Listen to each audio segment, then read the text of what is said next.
Welcome back to First Look, where we take a sneak peek at an upcoming game that you might not have seen yet. And today, we're taking a look at Distilled, the 1 to 4 player game of revitalizing and running your very own distillery. It's from designer Dave Beck and Paverson Games, who helped sponsor this video. Now, I'm not a big drinker, and I certainly don't know anything at all about how spirits are made. But they've managed to make the theme uniquely interesting through the mechanisms of how this game is played. Now, I'm not going to go through step by step every phase of the game, but I do want to touch on one core mechanism that really seems to blend the gameplay and the theme together. We actually have a really nice prototype here, which I've had a chance to play a few times now. But do keep in mind that some of these components may not be representative of the final game. So in order to take you on a tour of all of these components, I'm going to start with the distillery itself, which is your player board. There are a handful of areas on the player board, but let's start with the office. This is where you're going to place your distiller identity card. During setup, each player will get 2 identity cards, but select only one of them to use. The front represents the founder of the distillery and has a variable player power. The back has a little bit more information, including your starting resources and your signature sugar and recipe. Below the office is the pantry and the storeroom, which is where you'll store ingredients and some items, respectively. You'll start with 1 or 2 ingredients, a standard barrel and bottle that are reusable round to round, but throughout the entire game, you're going to be getting a lot more of these things from the markets. On the table, you'll have the basic market and the premium market. The basic market has standard ingredients like yeast, water, the 3 different basic sugars, and a couple types of barrels. When you're buying things during the market phase, you are limited to 2 items from the basic market. That is not the case with the premium market. The premium market is made up of 3 rows. Across the bottom are the items, which include more unique barrels than can be found in the basic market, but also some special bottles. Different types of barrels are used for different spirits, and some may also have some impact during aging. Bottles are used when selling spirits and come in all sorts of different shapes and sizes. Both will often provide additional points or money when selling and scoring your spirits. The middle row is where you'll purchase the premium ingredients. These are a lot like the basic ones, but sometimes have unique benefits and always result in more valuable spirits. For example, using pure sugarcane in a spirit will get you 2 more spirit points and $2 more when you sell it. And the turbo yeast is not only more valuable, but it also adds an additional alcohol during the distill phase, which I'll talk about in a minute. At the top are the distillery upgrades.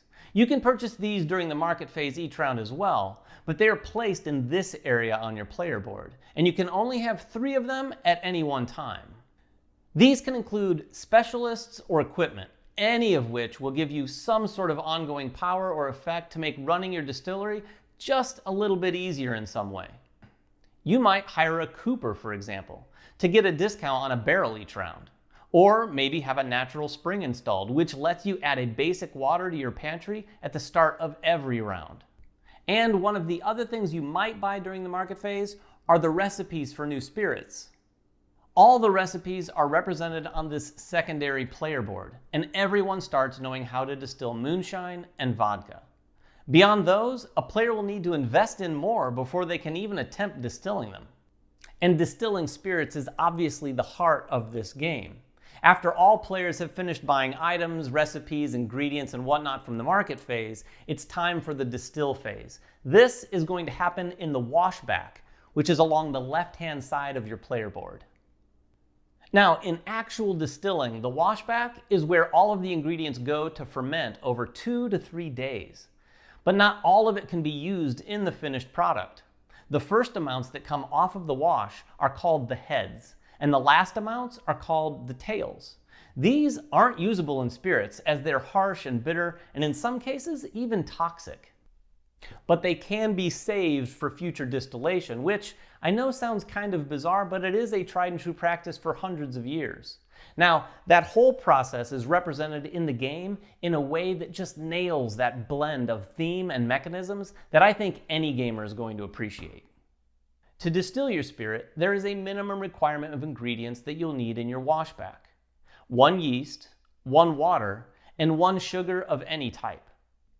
Of course, you can have as much of any of these ingredients as you want, which will be necessary for distilling certain spirits.